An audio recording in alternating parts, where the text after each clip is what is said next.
start then. Yes. Hi everyone, my name is Laura Reiner, and I'm going to talk today about my trip to walk St. Oswald's Way in Northumberland in the UK this past spring in May.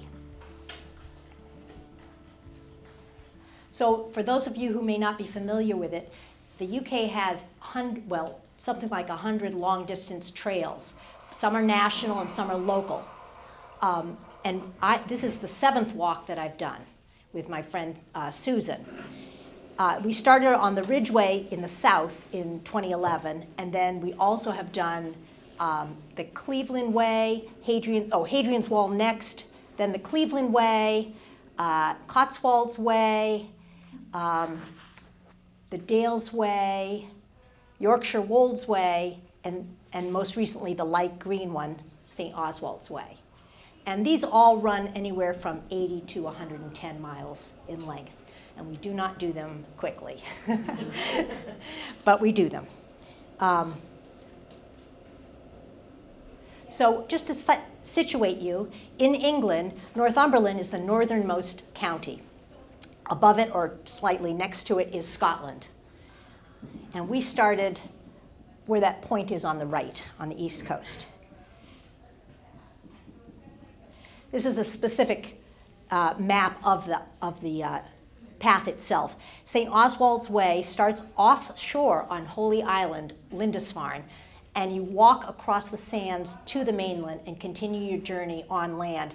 Part of it's inland and part of it's coastal, as you can see, and then you turn inland again and you go up on the moors and you go all the way down here to Hadrian's Wall, where you end on the wall. It was 97 miles long, but with all the detours, getting on and off the trail to your accommodations, special side trips to see things, getting lost, it was 151 miles. But that's over 11 days. So we had 9 days of the trail with 2 rest days. And on rest days, we walked maybe half as much as we did on a regular day. So all told, it was probably 14 miles a day, I'd say, on average. And Susan and I have done, as I said, a whole series of these trips. We hire a company, and the companies vary, but there's a bunch of them. And you tell the company, I want to walk this trip in 7 days or 6 days, or in our case, this was a leisurely 9 days. And they pick out the accommodations in the right villages so that you will be able to make your distances. If you walk in fewer days, you have to walk more per day. There's no getting around that. And let's see what else. So they also arrange to carry your luggage. We had a rolling suitcase. And then we just carried a day pack during the day with our raincoat, water, our lunch, some snacks, the map and the book, and a hat, that kind of thing. Okay, so we started at the Holy Isle of Lindisfarne, and it's holy because it was the first place that a Christian institution was instituted in the UK, or in England, I should say. So Oswald was a king. He was an Anglo-Saxon king, and when he was young, there was a lot of murdering going on in his family, and to keep him safe, they sent him in exile to Iona up in Ireland, and he lived with the monks. And he converted to Christianity at that time, so as a boy. When he came back and assumed control of his kingdom as a young man, he brought Christianity with him. And he sent 4 monks from Iona to found this priory on Lindisfarne, this little island offshore. So Lindisfarne the priory was established in 1635, but what you see today is much later because as things happen, there was a lot of war and drama. So in 635 it was established. I think he brought Aidan, and then there was Cuthbert, several people who were also made saints for their piety. Let's see, and Oswald was made a saint himself. After his death, obviously. So this is Lindisfarne Priory as you see it today. These are the ruins are actually from the 12th century. The original Anglo-Saxon ruins are long gone. All you see are a few foundation stones, and they did excavate some carvings and things, and a sword and some things like that. But this is what you see today. And it's quite large. This is the main church part of the priory. This is a picture, a carving of St. Oswald. Just to give you scale, that's how tall people are. It's quite a large, quite an imposing building, even in ruin. And you can walk through it. So little remains, as I said, from Anglo-Saxon times, but these are carvings that were excavated from that early priory. And you can see they have that Celtic knotwork, if you're familiar with the Irish art. They're really beautiful. They had a few other artifacts, but not much. One that was very interesting was a stone that is believed to commemorate the Viking raid, which destroyed the priory in 793. This is the first major raid in England. They came back many times after that. They were the terror of all of eastern England for centuries. You can see they're bearing axes and swords above them. And they came ashore and slaughtered the monks and stole gold and treasure and so forth. But the monks did persist. They came back and they lived there for some time. They finally gave up about 850. And it lay in ruins. It was reestablished later in the 12th century. Probably, I guess that would be Normans. And let me see what's next. And then in 1550, when King Henry VIII decided to dissolve the monasteries and establish the Church of England, he robbed the priory of most of its stones and built this castle at the other end of the island. It's sitting up on a huge rock outcropping. This is dolomitic rock, very hard rock, which is part of a geologic formation we learned all about, because starting up here in Lindisfarne and running all the way down the entire coast and down to Hadrian's Wall is a rock formation called the Great Wind Sill, and all of these castles and things were built upon it, and Hadrian's Wall itself. So it's a fortress, and it was built to protect England from Scotland, from raids. Gives you a sense of how steep and impregnable this fortress would be. That's looking out into the estuary. So in 1930, a very rich publisher bought the ruin, because it was in ruins again by 1930, and he renovated it in the arts and crafts style. So the interior doesn't look very much like a castle at all. And he used a leading interior designer of the time, and he had his walled garden designed by Gertrude Jekyll, who's a famous garden designer. And we had lunch in the garden. It's really very beautiful. So then after our rest day in Lindisfarne, walking all over and seeing that, we set out on our actual journey. And the way across, so the island is connected by a small paved road causeway, which is submerged by high tide twice a day, and cars still get trapped and float away if they're not careful. Or you can go the original way, which until 1953 was the only way to reach the island, which was called the Pilgrim's Way. And that was by walking across the sands at low tide. And we're on our way now to down to the shore to cross the sands at 9 in the morning, dead low tide. We pass this low-lying island, which you can't see is covered with gray seals. It was really amazing. And here we are. This is me and Susan, my friend Susan. We're about to set off. We're very excited. We're carrying our boots because it's muddy. And it's pretty chilly, but it was very pleasant. And there I am setting off across the sands, following this line of poles, which is how the pilgrims could, I mean, they're not the original poles, but they're still used, so you can find your way. And if you get caught by low high tide coming in, which comes in very quickly, there are a couple of places along the way with these houses on stilts. You're supposed to run up and stay in one of these little cabins until help arrives. And they are used to this day. I mean, we walked out on maybe a Wednesday, and on Monday, somebody had been caught by the tides. People are very foolish. So we walked, it was 2.5 miles to cross the sands, and we walked it in an hour and 10 or 15 minutes. But as we were coming to land on the mainland, there were a little group of about 4 octogenarians just starting out. And I would not have started out then. To me, that was getting late. And they were slow. So, whew. But, you know, they probably knew what they were doing. So this is our traditional thing. We always take a picture of our rucksacks as, you know, the beginning and the end. And so these are our rucksacks. And this, I don't know if you can see this blue badge, that's the symbol for the St. Oswald's Way, which is a raven, which you see a lot of, ravens flying over. So that's us on the mainland starting off. This is very typical of the path. There's hedges on either side with blooms, and the birds are singing, and it's gorgeous. And ahead, that bright gold is a rapeseed field, which is what they make canola oil out of. Because the first time someone said rape, I went, ugh. We passed a bluebell wood.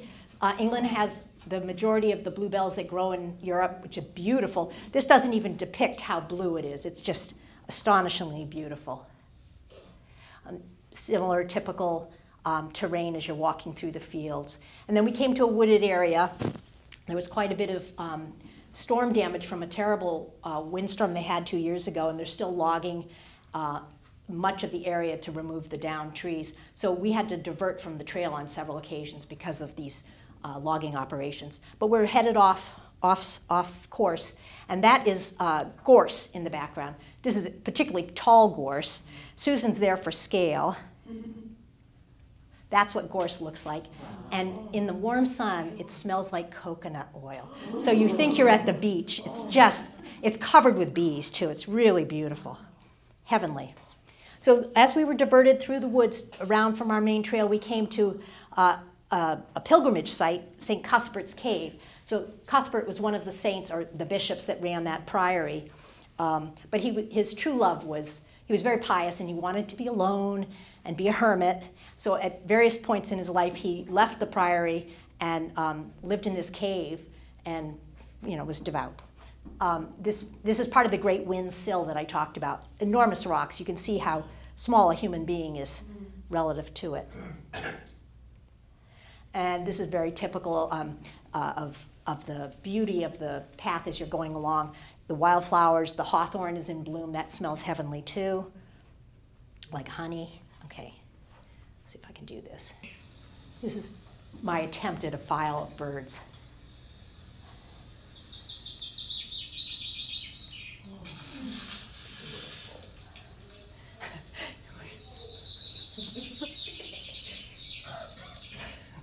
Here's the blackbird. It wasn't the best. It was coughing.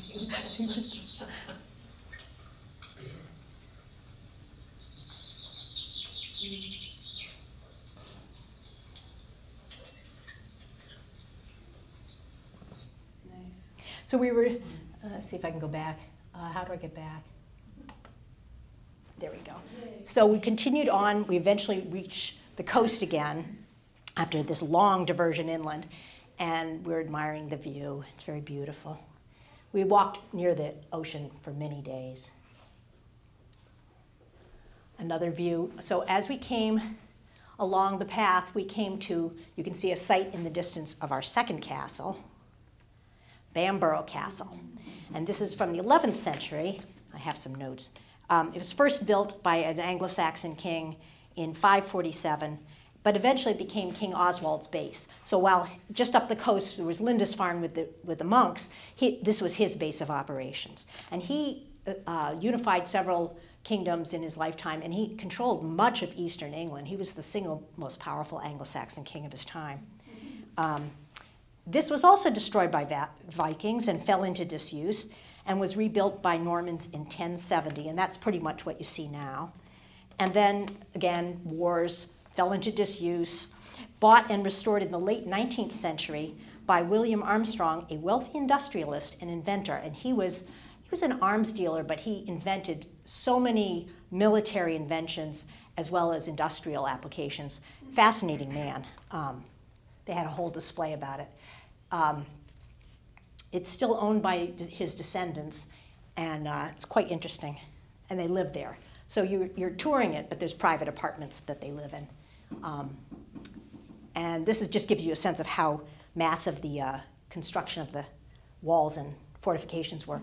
Inside, yeah, that's a hammered beam ceiling, I believe. Really beautiful. Not a great picture, but. And then below stairs, down in the basement area, is more of what you would have seen from the earlier period, and that's that original rock wall. And there's swords and coats of arms and armor, mail, all that stuff. And then just for fun, because I thought it was interesting, in the kitchens, you go through the washroom, the Victorian washroom, and this is where they would have done all their laundry and so forth. I know. Then we continued on. This is typical of that great wind sill, more of the stones, very rocky coast, very beautiful. And then we came to Sea Houses, which was our second rest day. And Sea Houses is where we were able to take a boat ride out to the Farne Islands, which are related to Lindisfarne. I think Farne means island, to see seals and puffins. It was kind of misty, as you can see, very atmospheric. We got quite close to some of the islands. And I don't know if you can make it out, but see all the birds perched at the top? And they're flying through the air, and it's just amazing. There's various types. These are not puffins. These are terns and gulls and things I can't remember the name of. This is a low-lying island. Can you see the silvery seals lying against the shoreline? And they're very ungainly until they flop into the sea, and then they're so graceful. The silvery ones are the pups. They'd had their babies. And though it's not a great picture, this is an up-close detail of the puffins on one of the islands. This is their big nesting area. And they're flying through the air, and their little chubby bodies, the only way they can do, they have tiny wings and big fat bodies, so they flap real fast like a hummingbird almost. It's hilarious. There's an example, and you're just surrounded by these birds just flying all over. It's just exhilarating, so exhilarating. And then on the way back, unbeknownst to us, we encountered a pod of dolphins, bottlenose dolphins, and they were swimming through. Now, I didn't get a picture because I was so excited, but this is an open Creative Commons licensed image from someone who took them off the Farne Islands a week after we were there. So that was pretty typical of what we saw. So that was a thrilling day. And then we were back on shore, more of the rocky coast, and we continued on our way. We went through several sites of special scientific interest, which is their term for preserves where there are endangered species or rare species of various sorts, and they preserve it as a habitat. And you can walk through it. We walked on a dune path. It was very beautiful. Yeah, those SSSIs, as they call them, were really remarkable. This was a very long estuary that we had to walk miles inland to get around because the bridge over it was inland. But I thought that was a beautiful scene. And then we came to our third castle. It was a lot of castles. This is my favorite. Dunstanburgh Castle was built in 1313 by the Earl of Lancaster in defiance of King Edward II, but he never lived to see it. He was caught and executed for rebellion. And it was later ruined, no surprise, in the course of the Wars of the Roses. And it remains a ruin. It was not restored by anyone. I think it's National Trust runs it. So this is you climb up this hill and you go into the front entryway, and this is the two towers that would have greeted you in the entryway. And then inside, those towers that look so fragmentary are actually quite tall. I'm up on the second story, so they restored some steps you could actually climb up, and you can see the different layers. Ground floor, second floor, third floor. Here's a view of just how impregnable it must have been at the ground level, those giant, massive walls. So there's the entry area, and then there's a huge walled enclosure of something like 9 acres.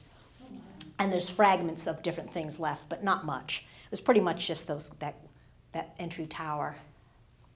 Okay, so now I'm here. Okay. We're up on the top. Isn't this amazing? That's the North Sea. And you can get a sense of what they can survey. We couldn't stop talking. Isn't that amazing? I know, it's my favorite thing. Okay, so now I'm back. we are leaving and looking back at it. So that's, and as we leave, you're following a path along the headlands. Everyone's walking. It's a beautiful day. And you can see sheep grazing actually at the water's edge there. Technically, I think they're eating grass, but who knows? We saw sheep everywhere. If there's grassland, there's sheep everywhere. I took remarkably few pictures of sheep. I was very restrained because I've been given a hard time about it. Because most of my pictures are trees and sheep. So I tried really hard. So then we went on further south and we came to our fourth castle, but instead we went to our accommodations in Howick, a little town inland from the coast. And there we stopped and spent a whole morning at Howick Hall, which is the mansion of the Earl Grey's family. The second Earl Grey was a statesman. They named the tea after him. He had nothing to do with tea, but it was an honor of his name because he accomplished so much, I guess. And this is his home. His family still lives there. There isn't actually, you don't go in at all, except for I think there's a tea room on the ground floor, but you tour the hundreds of acres of an arboretum and formal gardens that he started centuries ago, and his family continues to this day. It was remarkable. This is where the azaleas were. You can see how beautiful it is. More bluebells, I think, or maybe it's agapanthus lily. These are amazing prehistoric-looking things that I don't know the name of, but they're amazing. And they're quite large. Those would be about 3 or 4 feet high. Yeah, it's quite stunning. Here's a water garden with ranunculus. And he has an entire section in his arboretum devoted to rare conifers of the Himalayas and that region. This is a Himalayan spruce. And believe it or not, that's an untouched photo. That is the pine cone color. Wow. Isn't that astonishing? I could not believe it. Yeah, it was really, we spent hours there. We walked for 5 miles. These are primroses and azaleas and forget-me-nots. It's just gorgeous. And then this rather interesting bronzy colored plant. Again, don't know the name. And then we left and continued on along the shore to get back to the next castle. These are bluebells just growing by the seashore. Along the way, we saw many butterflies. I just did an amalgamation of some of the ones we actually saw. These are open source images, public domain. So that one up at the top, believe it or not, is called an orange tip. I think this is the green veined white or something like that. I forget that. And this is, I looked at the Butterflies of Northumberland website to figure out at night what we'd seen. And I saw this picture and I went, oh, that's so gorgeous. That must be so rare. And 2 days later, I saw one. It was amazing. It's so brilliant. Just so exciting. Here we are continuing on. You can see the dunes in the distance and the, what do we call them, salt marshes. Very beautiful. More dunes, just lovely. At the time, I was reading a book called The Orchid Hunter about a young man's quest to find all 52 native orchids growing in the UK in one summer, which he did. And I was thrilled to encounter orchids on my trip. Right as I was reading about them, I was over the moon. And these are the orchids we found right by the path. And I was thrilled until we looked them up and realized they are the most commonly found widespread species of orchid in England. But that didn't matter. It was still thrilling. And then we came to our fourth castle. Fourth and last, I promise. Warkworth Castle is really a fortress. And this one was begun in 1139 by the first Duke of Northumberland. In 1332, it was given to Henry Percy, whose son was Harry Hotspur, which you might recognize from Shakespeare. The Percy family owned it from 1332 until they vacated in 1987. Isn't that amazing? And we think we have history. It was the headquarters for the Yorkists during the Wars of the Roses. So, of course, it fell into ruin too, I'm sure. And we're coming around the front. Yeah, it's quite massive, and it's got much more structure than some of the other ruins. Here you're coming through the entryway, and you're seeing the 14th century tower, the living quarters that they built for themselves. And they're in pretty good shape on the lower floors. This gives you a better sense of what the courtyard's like. They built some kind of underground structure. They had all these towers off to the sides. It was really Really beautiful. This is going up into the living quarters and a view out some of the carved windows. So quite a bit of the carving remains. And then we left and we started to go inland. This is a bridge over, I forget the name of the river, it might be the Coquette, and it's going into Rothbury, I believe. We passed many sheep. I was particularly proud. This is my only sheep picture, really. You can see the little lamb peeking out. They just had lambs, so some of them were really little lambs, and some had been born earlier, obviously. But they all run away. They're pretty shy animals. Unlike the cows, which the bullocks were very interested. So we're walking along, and you see these little ruined farm structures here and there, very picturesque. And as we turned inland, we started to go towards the moors, which is what you see, the high hills behind. We came to this place called Lordenshaw's. Lordenshaw's is a rock with prehistoric, with Neolithic stone carving on it, rock art. And it's very common in that whole region to have many rocks with these. They're called cup and ring designs, and they don't know what they signify. But here's a close-up. So you see the cup and then the rings around it. Really interesting. And then we took this flagstone path up into the moors, and I don't know if you can tell how steep it is, but you're climbing. Not like mountain climbing, but you are climbing pretty steadily. And I'll try one more time. Okay, this time I learned. You can't tell how far you're seeing, but you're looking far out all the way around.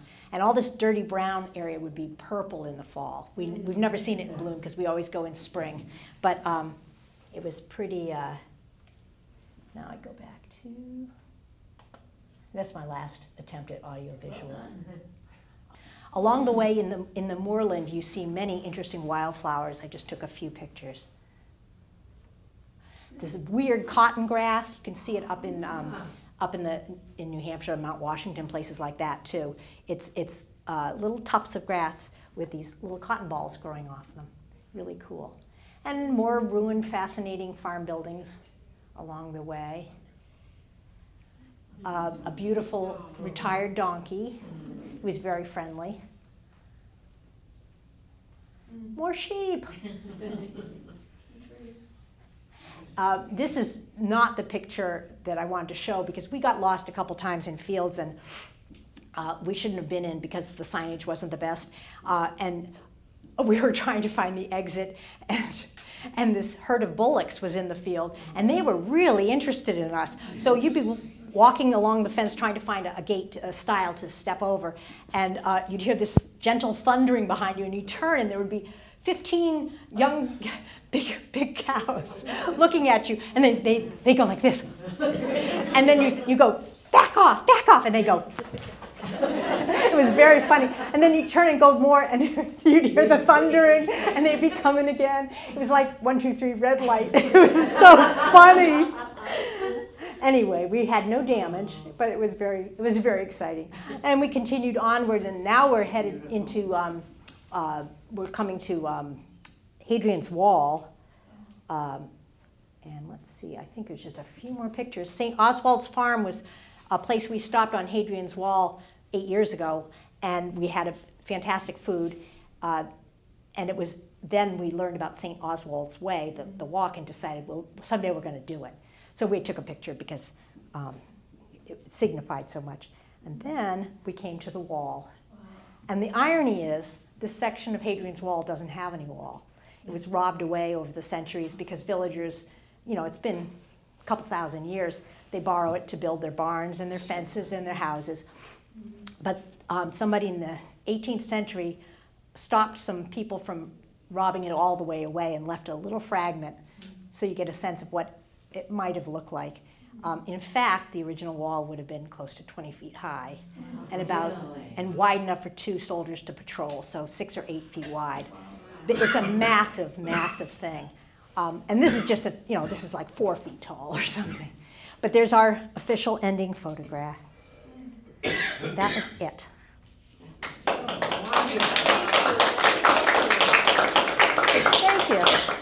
And I did bring a few, what do you call them? Yes, please. Oh, I was fast. We had fabulous weather. It never rained. It was the perfect temperature, which is about 55 to 65, because when you're walking, 65 is even a little hot, frankly. This is my bag with all my little badges. Was this in May? It was May 15th through the 29th was our trip. My hat that I wore, the raincoat that I wore. So this is the things I would have packed. My water bottle. Actually, I should have had two. Here's the badge that you get when you finish, if you send away for it. But there's the little raven. I have to sew it on now. And then the things that they gave us were a very detailed map and a book with sort of page by page what you can see and what the map is like. Signage was not the best, I have to say, compared to some of the others. So it's a new trail. It was started in 2006. And it's not heavily traveled. We were the only people we met on that trail the entire time. But they were some behind us and some ahead of us. We just never encountered them.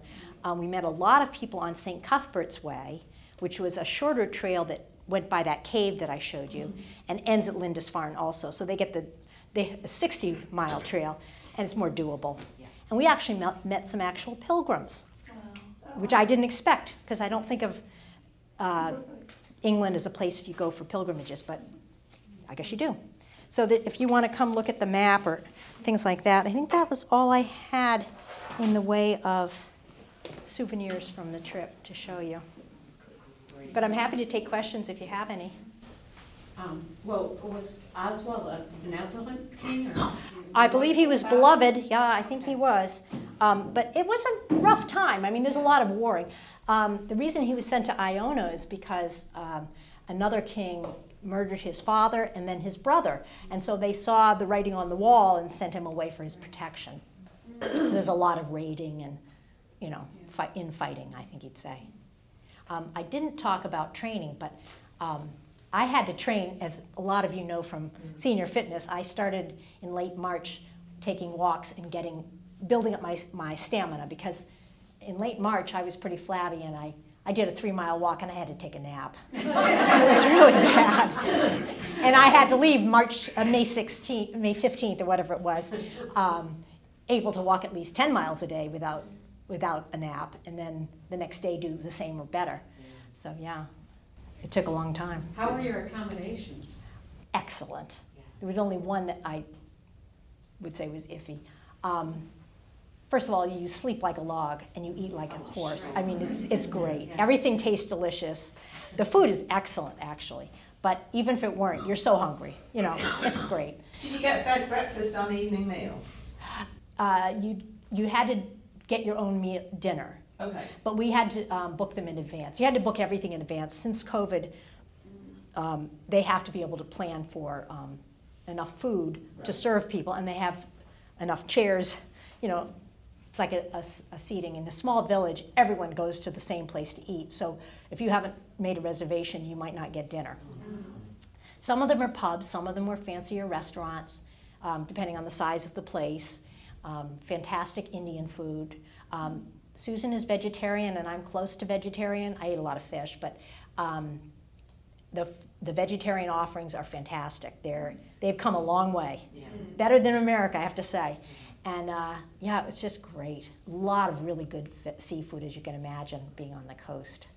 So what's the itinerary for 2024? Oh, well, we're talking about Border Abbey's Way, which is a rather short circular walk in southern Scotland, just over the border. 4 ruined abbeys. It's maybe 60 miles. So it's a shorter thing, and we might do something else as well. I don't know. Yeah. But there are a lot of walks I can no longer do. Susan is 8 years younger than me, and she's very fit. So I have to train to keep up with her. And the times when I haven't trained, I can really tell. It's not fun for either of us. So, yeah. That's a challenge, Yeah. though, to do it day after day after Well, day. this time we had rest days, which we don't usually do. Yeah, but the rest days are still Well, 7 miles. Exactly right. Yeah, but 7 miles, when you're ready to do 15, 7 is like, you're just wandering. You're not like, Oh, it's not like a death march or anything.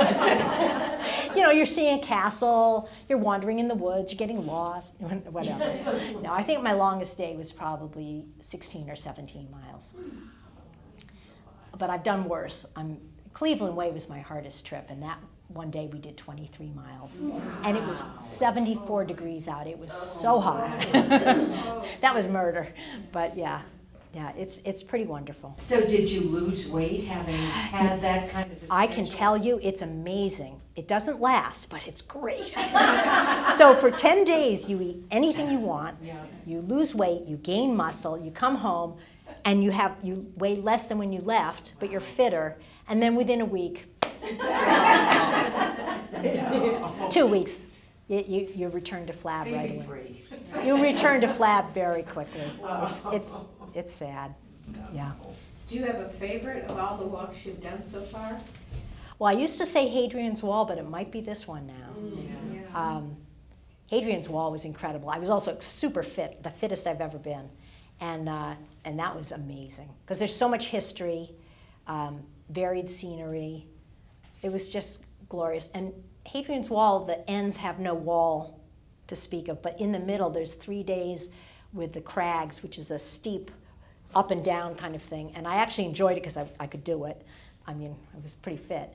And that part was unbelievably beautiful. The air is very fresh. I can't even describe what the air is like up high there. It's just, the moors are the best.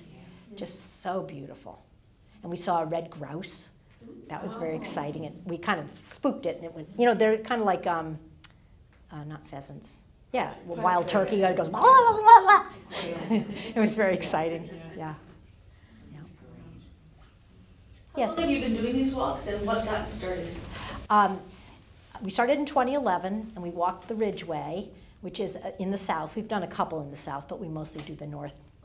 And the reason we went was I saw a travel article in the New York Times that showed a bluebell wood.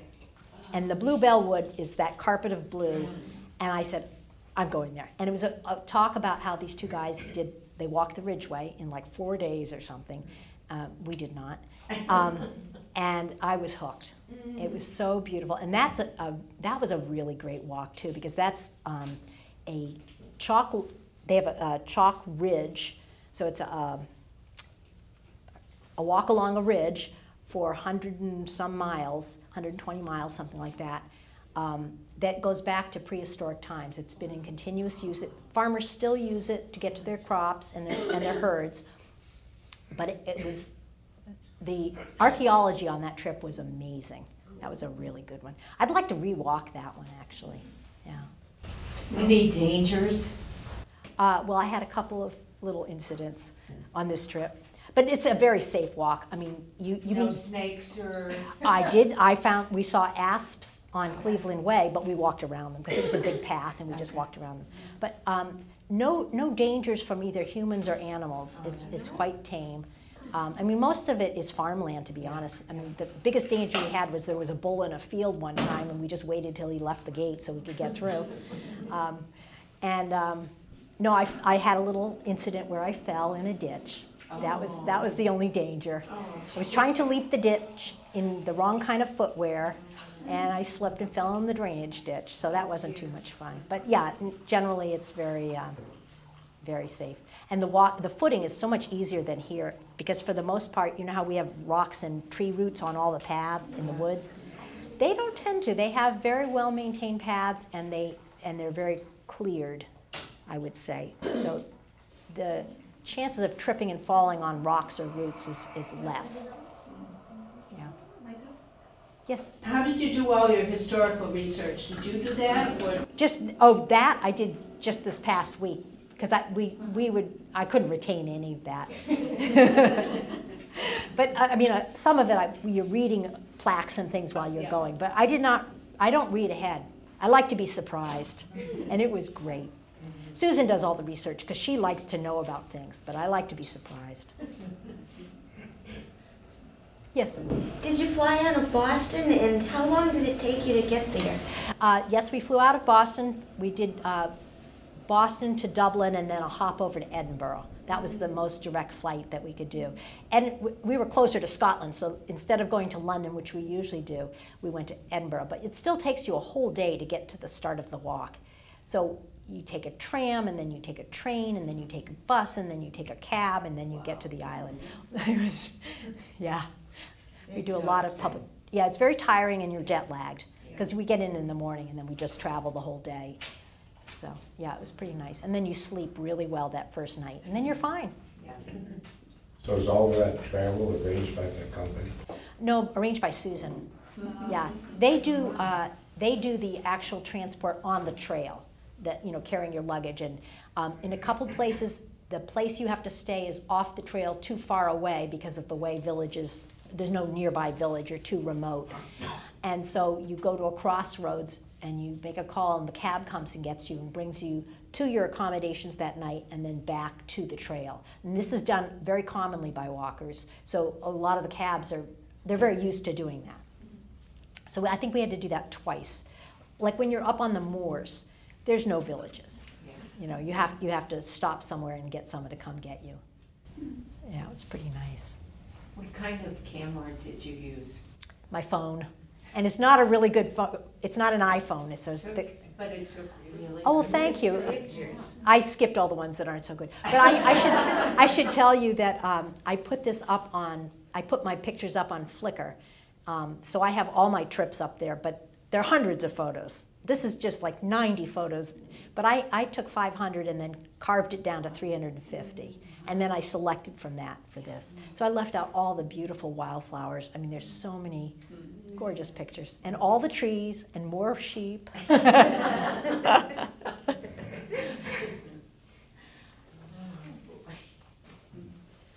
So you have additional luggage to your rucksack? Yeah, I had I checked luggage, but it's one of those carry-on type things. So we packed very lightly for 2 weeks. Because mostly you just need fresh underwear and fresh shirts. Yeah. And many, many pairs of socks, yes. But I didn't need you carry a spare set in case of disaster. But because it never rained, I didn't really need. Yeah, it was great. Yes? What kind of shoes did you have? Oh, I should have brought those. They are, I think they're Salomon brand, and they're like high top. They're hiking sneakers, I guess you call them. So they have a high top, but they're very comfortable soles. I used to wear real hiking boots, and they're stiff and heavy. Yeah. And boy, it's so much more pleasant to use these lighter weight ones. Yeah.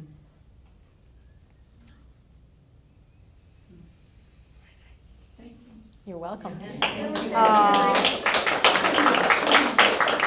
Help yourself to refreshments. I plan to.